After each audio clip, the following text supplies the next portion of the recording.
The Galactic Educational Concordat had been perfecting the science of childhood for approximately 3,000 standard years, which was precisely 3,000 years too long. If anyone had bothered to ask the children, but nobody did, because asking children what they thought about their education would be inefficient, and efficiency was the Concordat's favorite word, followed closely by optimization, standardization, and please stop crying, this is a structured learning environment. 47 species had signed the original charter, each contributing their most advanced pedagogical techniques to create what they called the pinnacle of educational achievement. What they'd actually created was a system that could take any young sentient being, regardless of species, and systematically drain every ounce of joy from their developing consciousness, while simultaneously preparing them for careers they wouldn't choose for another decade. It was really quite an accomplishment, in a horrifying sort of way. Earth had been invited to join this prestigious alliance exactly once, and the invitation had been phrased less as an opportunity and more as a gentle reminder that humanity's educational methods were being classified somewhere between charmingly primitive and how are you people not extinct yet. The Concordat's representatives had been particularly disturbed by reports of something called a playground, which seemed to serve no measurable purpose whatsoever. The idea that children would voluntarily run around in circles, screaming for no apparent reason, had caused 3 of the delegates to require medical attention. But humans, being the peculiar species they were, had a tendency to respond to condescension with weaponized cheerfulness. Within 2 weeks, Earth's educational authorities had volunteered one of their own for an exchange program. The goal, officially, was for this teacher to observe and learn from the Concordat's advanced methods. The unofficial goal, whispered in break rooms across every Earth school district, was to see how long it would take before the aliens begged them to take their chaos merchant back. The human they selected taught 3rd grade at an elementary school where the biggest daily crisis was usually someone crying because another someone had taken their favorite crayon. This was considered perfect preparation for dealing with species who could manipulate quantum fields with their thoughts, but hadn't figured out that 7-year-olds needed to move around occasionally. Station Erudition 7 hung in orbit around a planet whose name translated roughly to place where we take learning seriously and fun goes to die. The station itself was a masterpiece of architectural efficiency, all smooth white surfaces and perfect right angles, the kind of place where even the air felt like it had been optimized. There were no curves because curves were frivolous. There were no colors because colors were distracting. There was no music because music didn't contribute to standardized test scores. The human teacher arrived on a Tuesday, which was actually a Fellnex day in the station's calendar system, but nobody had bothered to explain this because they assumed all sentient beings used standardized temporal measurement. The assumption was wrong, but it was efficient to make it, so they kept doing it anyway. An administrator from the Yenix species greeted the new arrival with what might have been enthusiasm if enthusiasm hadn't been thoroughly trained out of them during their own childhood. The Yenix were tall, crystalline beings who communicated through harmonic frequencies and had perfected the art of making even a welcome feel like a performance review. "We are pleased you have arrived to observe our methods," the administrator chimed, their crystalline structure resonating with carefully modulated tones. "You will find our techniques far superior to your planet's current approach. We have eliminated all unnecessary variables from the learning process." The humans smiled, already mentally cataloging all the ways this was going to be a disaster. Unnecessary variables. Right. Like joy. Joy is a chemical reaction that interferes with information retention. We have supplements that regulate it to appropriate levels. Of course they did. The tour of Station Erudition 7 was exactly as depressing as expected. Classroom after classroom filled with young beings from dozens of species, all sitting in perfectly aligned stations, all interfacing with holographic displays, all showing the same expression of resigned misery that transcended biological differences. A Thexian with 4 eyes looked just as dead inside as a bipedal gourmand. A floating wisp seemed to have lost its natural luminescence. Even the Crontian cubs, who were supposed to be naturally playful according to every xenobiology text ever written, sat motionless except for the occasional twitch of mandible against datapad. "Our students engage with educational content for 16 hours per standard day," the administrator explained with obvious pride. "The remaining 8 hours are divided between nutritional intake, hygiene protocols, and regenerative stasis." "You mean eating, washing, and sleeping?" "Those are the colloquial terms. Yes. The human watched a classroom full of younglings work through what appeared to be advanced quantum mathematics. They were probably 6 years old, maybe 7 in Earth terms. They should have been building things and knocking them down. They should have been asking why the sky was blue and then not listening to the answer, because they'd already spotted something shiny. They should have been moving, fidgeting, existing in bodies that didn't know how to sit still yet. Instead they sat, and they looked like tiny miserable scholars bearing the weight of the galaxy's expectations. Where do they play? The human asked, already knowing the answer. Play? The administrator's harmonic frequencies fluctuated with confusion. That term is not in our educational framework. Play, running around, making up games, pretending things, getting dirty, falling down, laughing until your stomach hurts. The silence that followed was the kind of silence that happens when you've just suggested something so fundamentally alien that the translator implants need a moment to confirm they heard correctly. Those activities serve no educational purpose. The administrator finally responded. They have been eliminated from our curriculum as inefficient uses of developmental time. The human looked at a small Felnari child, couldn't have been more than 5 years old, systematically working through linguistic conjugations in 7 languages simultaneously. The child's fur, which should have been bright and colorful according to species norms, had faded to a dull gray. Stress probably, or sadness, or the kind of exhaustion that came from being treated like a tiny adult instead of a kid. Right. The human said slowly, inefficient. Got it. The assigned quarters were exactly what expected. A small room with a sleeping platform, a waste reclamation unit, and a data terminal. No pictures on the walls, no windows showing stars. Nothing to indicate that a living being was supposed to exist in this space rather than just temporarily cease functioning in it. The human sat on the sleeping platform and pulled out a small bag from Earth. Inside were crayons, a rubber ball, a jump rope, and a deck of cards. Contraband, basically, in a place like this. Tomorrow the human was supposed to begin observing classes and learning from the Concordat's superior method. Tomorrow there would be meetings about pedagogy and presentations on optimization techniques, and probably several hours of being lectured about how Earth's approach to education was setting its children up for failure. But the human was already thinking about that Felnari child's gray fur, about the Kronthian cubs who'd forgotten how to play, about an entire station full of young beings who were being systematically taught that childhood was something to be overcome, rather than experienced. The Concordat thought they were teaching efficiency. What they'd actually perfected was the art of breaking spirits, in the name of academic excellence. The human looked at the rubber ball and smiled.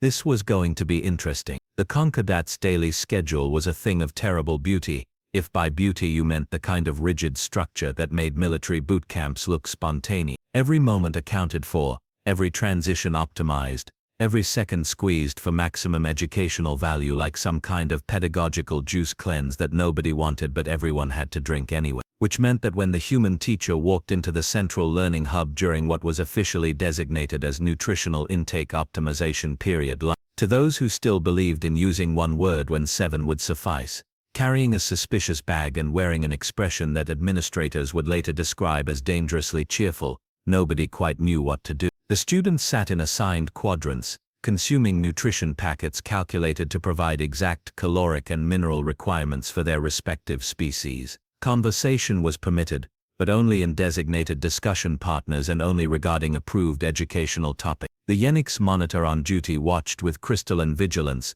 ready to redirect any dialogue that strayed toward frivolous subjects. The human walked to the center of the space and pulled out the rubber ball. 43 young beings from 17 different species stopped eating simultaneously. "All right everyone," the human announced, voice carrying across the sterile room with the kind of enthusiasm that hadn't been heard in this station since its construction. "We're going to play a game called Dodgeball." The Yenix monitor's harmonic frequencies spiked with alarm. "This is not scheduled. You are disrupting the nutritional optimization period. Students must complete their intake within the designated time frame to maintain metabolic efficiency. They can eat after. Kids need to move around. Movement is allocated during physical conditioning intervals. This is not a physical conditioning interval." The human looked at the monitor, then at the students who were watching this exchange with the kind of fascination usually reserved for witnessing supernovas, or watching someone break an unbreakable rule. "Tell you what, Let's see if they want to. If they don't, I'll sit down and eat my nutrition packet like a good little exchange observer. The human turned to face the students. Who wants to learn dodgeball? Every single appendage in the room went up. Tentacles, arms, wings, pseudopods, even one gaseous being who managed to form something appendage-like out of sheer desperate hope. The Yenix monitor flickered with uncertainty. The rules said students should continue nutritional intake, but the rules also said to encourage enthusiasm for learning opportunities. This was technically a learning opportunity, even if it was completely unscheduled and potentially chaos-inducing. 10 minutes, the monitor finally harmonized, sounding like a crystal singing a funeral dirge. Then nutritional intake must resume. The human grinned. 10 minutes is perfect. What followed was pandemonium of the best possible kind. The rules of dodgeball, the human explained while students gathered in a way that could generously be called a circle, were simple. 2 teams, throw the ball, hit someone below the shoulders, that someone sits out, catch the ball, the thrower sits out. Last team with players standing wins. Questions? A small gourmand raised 3 of its hands. What is the educational objective? But what knowledge acquisition metric does this serve? None. It's just fun. You run around, you throw stuff, you try not to get hit, you laugh when you do anyway. The concept was so foreign that several students' translation implants temporarily malfunctioned. The first throw was tentative. A Thexian juvenile lobbed the ball with approximately 2% of its species' normal throwing capacity. Clearly afraid of doing something wrong, the ball bounced harmlessly off a Crontian cub, who looked confused about whether to sit down or file a complaint. Come on, you can throw harder than that, the human encouraged. It's a game, not a diplomatic incident. The second throw had more confidence. The third throw had enthusiasm. By the 5th throw, the room had dissolved into absolute chaos as students ran, jumped, threw, dodged, and discovered that their bodies could do things other than sit in optimized learning positions. A Felnari child actually laughed, a sound of pure delight that echoed off the sterile walls like someone had smuggled joy past customs. Within seconds, others joined in. Different species, different vocal structures, different frequencies, all blending into a symphony of happiness that the station's acoustic dampeners had never been designed to handle. The human stood back and watched a wisp floating frantically to avoid the ball, while a gourmand juvenile dove with entirely too much commitment, sliding across the smooth floor with all 3 leg pairs extended. 2 Crontian cubs coordinated a double throw strategy that would have made their tactical instructors proud if those instructors weren't going to be absolutely horrified when they heard about this. The 10 minutes ended far too quickly. More, demanded a small being whose species the human hadn't learned yet. We want more game. Tomorrow, the human promised. Same time, and maybe I'll teach you tag. What is tag? You'll love it. The students returned to their nutrition packets. But something had changed. They were talking, actually talking, not just exchanging approved educational dialogue. They were energized, animated, sitting differently in their chairs, because their bodies remembered what movement felt like. The Yenix monitor approached the human with frequencies that suggested a severe headache was developing. If crystalline beings could get headaches, that was highly irregular. Yeah. Want to know something interesting though? The human pulled up a data display that showed real-time biometric readings for the students. Heart rates elevated but healthy. Endorphin levels increased. Stress hormones decreased. Cognitive function indicators actually showing improvement over base. They're going to learn better this afternoon because they got to play for 10 minutes. The monitor studied the data, crystalline structure, refracting light in patterns that suggested deep confusion. This is unexpected. Yeah, childhood kind of. By evening, word had spread through the station's educational network. The human had introduced something called play. Students had run around throwing objects at each other. Nobody had learned anything measurable. Everyone had smiled. 3 administrators requested an emergency meeting. The human packed the rubber ball, already planning tomorrow's game of tag, and wondered how long it would take before this whole thing either revolutionized galactic education or got them politely asked to leave the station. Probably both, honestly. The tribunal convened in what the Concordat called a collaborative resolution chamber, which was essentially a room designed to make whoever stood in the center feel like they'd disappointed the entire galaxy. The human stood in that center, surrounded by a semicircle of the station's most senior educators, each representing a different species and each looking varying degrees of concerned, confused, and deeply annoyed. The head administrator, a Vorthian whose species prided themselves on having evolved past the need for frivolous emotions like joy, activated a holographic display that showed footage from the past 3 weeks. Students running, students laughing, students playing something called Capture the Flag that had resulted in a Thexian juvenile accidentally discovering a new application of physics that the science department was still trying to understand. "Explain this," the Vorthian demanded, their voice carrying the weight of 3,000 years of educational tradition being personally offended. The human looked at the footage, at a group of younglings who'd figured out how to modify hide-and-seek to accommodate a gaseous species and two that experienced time slightly differently. "That's called recess. It's a human concept. Kids play games during unstructured time." "Unstructured time," repeated a Henari educator, antennae quivering with distaste. "You have introduced chaos into our carefully balanced system. I introduced playing tag. You have disrupted 1,600 years of pedagogical refinement. I taught them duck, duck, goose." The holographic display shifted to show performance metrics. And here's where things got interesting in the way that makes administrators realize the universe has a sense of humor and it's laughing at them specifically. Compliance scores were down. Students were asking 64% more questions during lessons, and not the approved kind of questions. These were weird questions, creative questions, why questions that didn't have neat answers. "Productivity has decreased," the Vorthian announced with satisfaction. "Your methods have proven detrimental to learning outcomes. Keep scrolling." The administrator's expression suggested this was not the response of someone who understood they were in trouble. But they scrolled anyway, and the next set of data made the entire tribunal fall silent in that special way that happens when reality refuses to cooperate with your worldview. Problem-solving scores up 4, creative thinking assessments up 89%, collaborative project success rates up 4, long-term information retention up 3, even the dreaded standardized test scores, the holy grail of educational measurement, had increased by an average of 23% across all subjects and species. And there was something else in the data, something the Concordat's monitoring systems had been tracking but never quite knew what to do with. Student wellness indicators, stress levels, social bonding metrics, what earth scientists called happiness, but the Concordat preferred to term emotional stability coefficients, had skyrocketed. The gray Filari child's fur had regained most of its color. The Crunthian cubs were exhibiting play behaviors that their species hadn't shown in institutional settings for generations.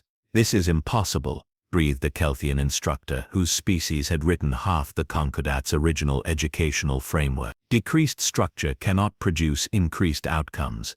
And yet, the human said, gesturing at the data that was ruining everyone's perfectly organized worldview. A younger administrator, a Henari who couldn't have been more than 30 standard years old, leaned forward with antennae practically vibrating.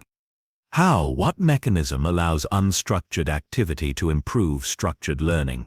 Finally, someone asking the right question. The human pulled up research from Earth, decades of studies on childhood development, neuroplasticity, the relationship between physical activity and cognitive function. Brains don't work like data storage units. You can't just upload information and expect it to. Young minds need time to process, to make connections, to explore without consequences. Play isn't wasted time, it's how children learn to learn.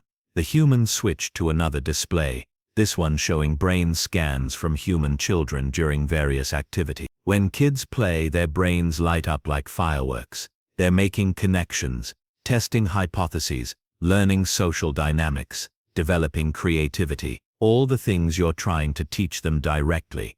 They learn them better when they discover them through play. "But our methods have been successful for millennia," protested the Vorthian. "Successful at what? Creating students who can pass tests. Sure, creating students who can think, who want to learn, who remember why they're learning in the first place." The human gestured at the footage still playing on the holo display. showing a mixed group of species working together to build an elaborate fort out of furniture during something they'd started calling creative. That wisp over there figured out how to manipulate molecular density better by playing with building blocks than in 6 months of formal instruction. Those Gorman twins solved a logic puzzle your science department couldn't crack by turning it into a game. The tribunal exchanged glances, having entire conversations in micro-expressions and frequency shifts that the human's translator couldn't quite catch. There is another issue, the Vorthian finally said. Your influence is spreading beyond your assigned observation group. Students are teaching these games to others. Instructors are reporting decreased compliance across 17 additional learning cohorts. Some educators are requesting permission to implement similar unstructured periods. The human tried not to smile. Failed. Is that a problem? It is unprecedented. So is your data showing that kids learn better when they're happy. The Kelthian instructor pulled up another display, this one showing comparative analysis across the entire station's history. If we extrapolate these results across all learning cohorts and project forward, the implications are, they paused, their bioluminescent patterns flickering with what might have been excitement or horror, or both. We would need to restructure our entire educational framework. Or, suggested the younger Henari, we could authorize a formal trial period. 6 months. Implement structured, unstructured time.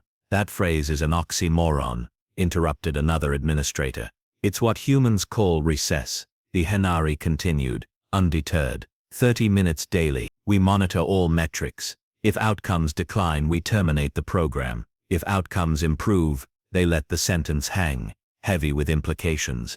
The Vorthian looked like they'd bitten into something that tasted of defeat flavored with pedagogical revolution. The Concordat has never reversed established educational doctrine, based on the methods of a species that still uses physical textbooks. The Concordat has never had data like this, the human pointed out. More silence, more exchanged glances. The kind of institutional soul-searching that happens when 3,000 years of being absolutely certain you're right runs headfirst into evidence that maybe, possibly, you've been wrong about something fundamental. Trial period, the Vorthian finally announced, sounding like each word was being physically extracted. 6 months, 30 minutes of unstructured activity daily, full monitoring, regular assessment review, and they fixed the human with a look that could have frozen plasma. You will document your methods for potential system-wide implementation. The human nodded, trying to maintain professional composure while internally celebrating the fact that the most advanced educational system in the galaxy had just officially approved recess. One question, the Kelthian instructor asked as the tribunal began to disperse. Why didn't your species present this research when you were first invited to join the Concordat? The human grinned. Would you have listened? The silence that followed was answer, and 6 months later, Station Erudition 7 had become something the Concordat's founders would have found either revolutionary or heretical, depending on who you asked and how attached they were to the old ways. The sterile white corridors still existed, the optimization protocols still ran, but now they were punctuated by something the station's original architects had never anticipated, the sound of children being children. The human sat in what used to be a secondary data analysis room, and was now unofficially known as the Play Equipment Storage Facility, watching reports stream in from across the Concordat's network. Station Erudition 12 had quietly implemented a recess program. Station Erudition 4 was running unauthorized trials. A facility orbiting the Henari homeworld had reported a 300% increase in student satisfaction after one instructor introduced something called musical chairs, which had caused a minor diplomatic incident when the Henari Council demanded to know why chairs needed music in the first place. Underground networks had formed,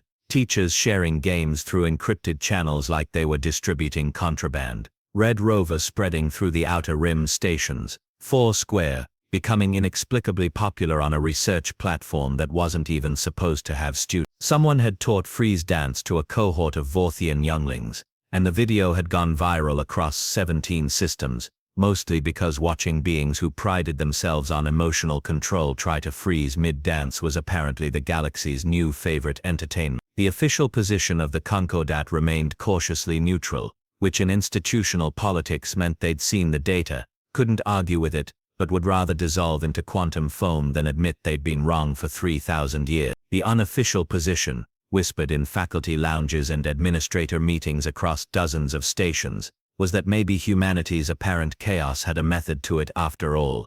The human's data terminal chimed with an incoming transmission. Another request for consultation, this time from a station in the Kelthian sector. They wanted to know if tag would work for a species that communicated primarily through bioluminescence. The human typed back suggestions, including a variation called glow tag that would probably work perfectly and might accidentally teach them something about light-speed communication in the process. A small Felnari child appeared in the doorway, fur now a vibrant purple-blue that indicated healthy development and general contentment with life. The same child who'd been gray and miserable 6 months ago. Instruct, the child asked, using the station's formal term because the human had never managed to get anyone to just use a name. We invented a new game during Creative Hour. Want to see? Always. The younglings had combined elements of Capture the Flag with a Crontian strategy game, and somehow incorporated a wisp's ability to phase through certain materials. The result was complete pandemonium that required spatial reasoning, teamwork, creative problem solving, and apparently a willingness to get tangled in what looked like a net made of light. The human-watched species who'd been trained to see each other as competitors work together to refine rules, negotiate disagreements, and laugh when someone accidentally phased through the wrong wall and ended up in the meditation chamber, much to the surprise of a Vorthian instructor, who'd been practicing emotional suppression. This was what the Concordat had been missing. Not the games themselves, those were just tools. What they'd eliminated in their pursuit of perfect efficiency was the messy, chaotic, absolutely essential process of letting young beings figure things out together, making mistakes, trying again, learning that failure wasn't a performance metric but part of the process. The human's terminal chimed again. This time it was an official summons. The Concordat High Council wanted a final report on the trial period, which meant the real trial was about to begin, convincing the galaxy's most prestigious educational institution to officially embrace the concept of letting kids play. The council chamber was significantly more intimidating than the station tribunal had been. Representatives from all 47 founding species, holographically projected to create a circle of judgment that made the previous experience feel like a casual chat. The human stood in the center, surrounded by beings whose civilizations had mastered faster than light travel before Earth figured out agriculture. The head counselor, an ancient Kelthian whose bioluminescent patterns suggested they'd been alive since the Concordat's founding, activated the display.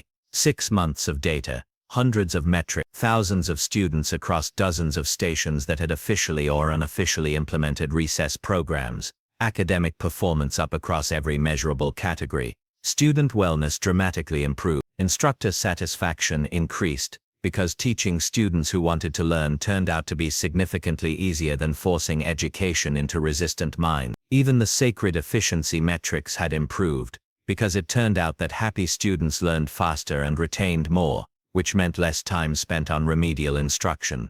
The data is compelling, the counselor admitted, their patterns flickering with what might have been grudging respect. But this council must consider the broader implications. For 3,000 years the Concordat has represented the pinnacle of educational achievement. If we officially adopt methods from a species that was not even spacefaring when our charter was signed, you'll look like you were wrong, the human finished. I get it. Institutional pride is a thing, but here's the interesting part. The human pulled up a different display, this one showing Earth's educational history, the struggles, the debates, the constant evolution of teaching methods. We've been arguing about the right way to teach children for centuries. We've tried strict discipline, progressive methods, standardized testing, individualized learning. We've made mistakes, a lot of mistakes, but we kept trying different approaches because we accepted something you all forgot somewhere along the way. The human let that hang for a moment before continuing. We don't actually know the perfect way to educate a child. There isn't one. Every kid is different. Every species is different. But we know some things that work across the board. Young beings need to move. They need to play. They need unstructured time to process what they're learning. They need to be children before they can be successful adults. A Hanari counselor's antennae twitched. You are suggesting the Concordat has been fundamentally flawed since inception. I'm suggesting you optimized the wrong thing. You optimized information transfer when you should have been optimizing for learning. There's a difference. The Vorthian counselor, who'd overseen the station tribunal, spoke up. If we implement these changes system-wide, We are essentially admitting that a pre-spacefaring species understood childhood development better than our most advanced pedagogical experts. Yeah, the human agreed. That's pretty much exactly what you're doing. The silence that followed was the kind of silence that happens when an entire civilization realizes they've been outthought by a species they'd considered primitive. It wasn't comfortable. It wasn't dignified. It was absolutely necessary. The ancient Kelthians' patterns shifted, creating a display that was either deep thought or extreme frustration. The Concordat will officially adopt a hybrid model, traditional instruction supplemented with mandatory unstructured activity periods. All stations, all cohort. Implementation begins next quarter. Then, in a pattern that definitely indicated frustration, we will cite your research in our documentation. Appreciate that. We will also be revising our criteria for evaluating educational systems.